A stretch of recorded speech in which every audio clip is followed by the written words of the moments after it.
prie que tu sois baptisé du Saint-Esprit. Je prie que vous soyez baptisés du Saint-Esprit.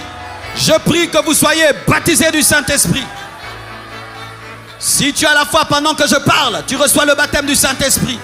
Même toi qui nous suis à la télévision, sur Internet, si tu as la foi, tu vas être baptisé du Saint-Esprit et tu vas parler en d'autres langues. Quand il y a le baptême du Saint-Esprit, il y a aussi le signe du parler en d'autres langues. C'est quoi le parler en langue? Le parler en langue, c'est la langue des anges. C'est la langue des anges. C'est la langue des anges. Un homme qui parle la langue des anges. Tu peux parler la langue des anges.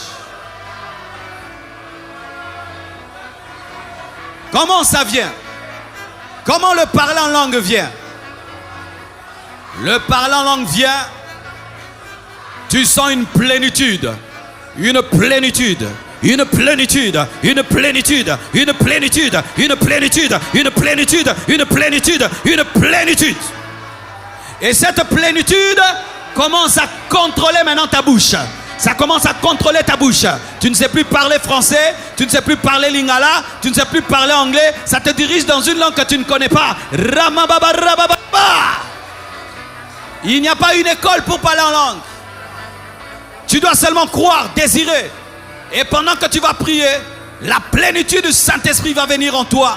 Et tout d'un coup, tu vas commencer à parler une nouvelle langue. Et n'aie pas honte de parler. N'aie pas peur de parler. Quand ça vient, parle. C'est plus que l'anglais. C'est plus que le russe. C'est plus que le français. C'est la meilleure langue de toute la terre. C'est la langue que nous allons parler au ciel. Oui, c'est la langue que nous allons parler au ciel. Michael parle en langue. Gabriel parle en langue. Donc Dieu parle en langue. Qui leur a appris cette langue? La langue du ciel, c'est la langue. Parler en langue, c'est ça la langue que nous parlerons. Comment un Congolais, un Chinois vont parler tous. Tous nous parlons la même langue. Des anges sur la terre. Et nous parlerons la même langue au ciel. Le parler en langue est un déclencheur des dons spirituels. Le baptême d'eau est un déclencheur du baptême dans le Saint-Esprit. Le baptême d'eau ouvre la porte au baptême du Saint-Esprit. Et le baptême du Saint-Esprit ouvre la porte aux dons spirituels. Regardez dans la parole.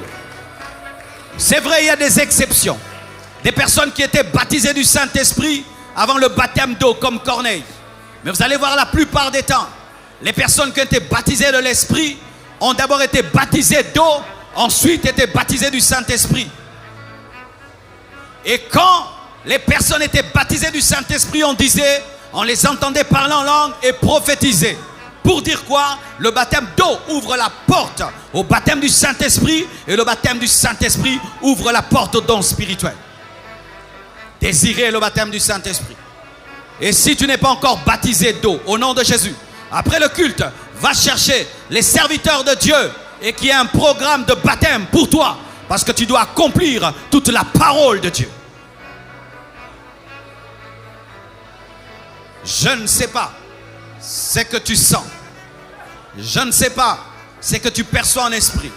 Mais pour ma part, je suis pleinement persuadé que les choses prêchées ce soir vont arriver ce soir.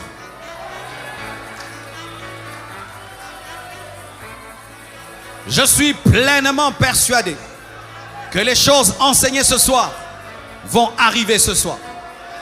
Vous le croyez? Tenons-nous debout et prions. Alléluia.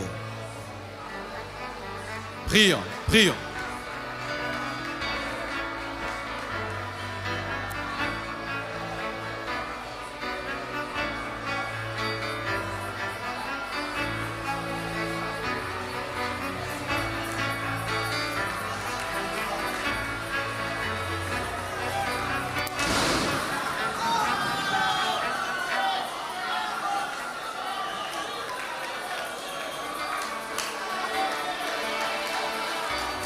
Fall again, fall again.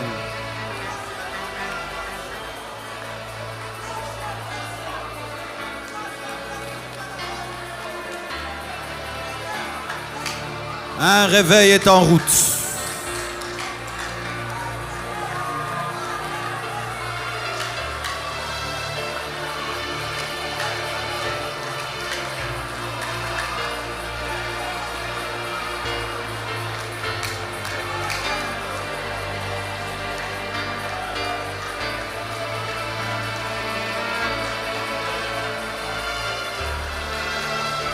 Demande ces choses, demande ces choses.